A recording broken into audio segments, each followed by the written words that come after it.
ছাত্রনেতা ওসমান হাদির মৃত্যুকে কেন্দ্র করে এখনও জ্বলছে বাংলাদেশ।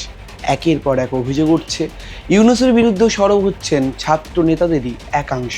কিন্তু এবার এই ঘটনার আবহ এবং এই ঘটনার রেশ কাটতে না কাটতেই বাংলাদেশে ফের গুলিবিদ্ধ হলেন ছাত্রনেতা মোহাম্মদ মোতালেব শিকদার।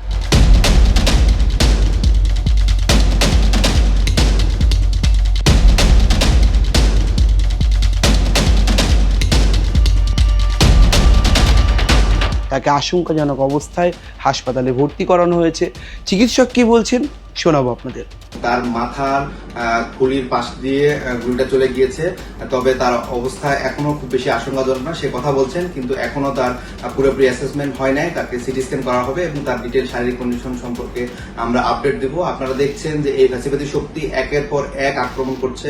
আপনারা দেখেছেন যে আমাদের শহীদ ওসমান হাদি গুলিবিদ্ধ হওয়ার পরে আমরা দেখলাম যে আমাদের ধানমন্ডি থানার এনসিপির রিমি অস্বাভাবিক মৃত্যু আমরা দেখেছি। তার পরবর্তীতে আমরা উত্তরাতে আমাদের এনসিপির নেতাকর্মীদের উপরে হামলা হয়েছে এবং মিরপুরে তাদেরকে স্টেপ করা হয়েছে এবং তারই পরিপ্রেক্ষিতে ধারাবাহিকতায় আজকে আমরা দেখলাম যে আমাদের এনসিপির যে শ্রমিক শক্তি, জাতীয় শ্রমিক শক্তির কেন্দ্রীয় সংগঠনকে খুলনায় গুলিবিদ্ধ করা হয়েছে। শুধু ঢাকায় না, ঢাকার বাইরেও প্যানিক ছড়িয়ে দেওয়া হচ্ছে।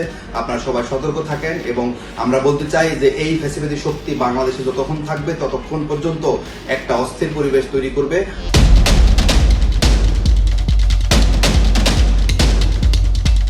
এনসিপি শ্রমিক সংগঠনের নেতা গুলিবিদ্ধ হওয়ার পর তার স্ত্রী বলছেন, সারা রাত 2:30 মিনিট ছিল, বলছে দেরি হবে আসবে। তবে আমি আর কি ফোন দিয়েছি, আমি বলছি কি মনে হয় মজা করতেছে আমার সাথে, যে এরকম যে তারা গুলি করা হয়েছে। আমি বলছি আপনি কি আর কি করেন? বলে না আর কি না, এটা সত্যি। এটা নাকি গাজী মেডিকেলের সামনে গুলি করা হয়েছে।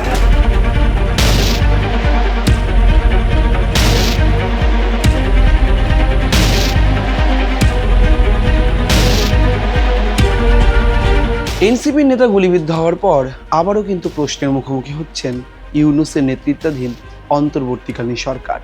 সেখানকার যিনি স্বরাষ্ট্র উপদেষ্টা রয়েছেন তারা ঠিক কি করছিলেন? কেন ওসমান হাদির মৃত্যুর রেশ এখনো কাটতে না কাটতেই ফের এনসিপির নেতারা গুলিবিদ্ধ হচ্ছেন?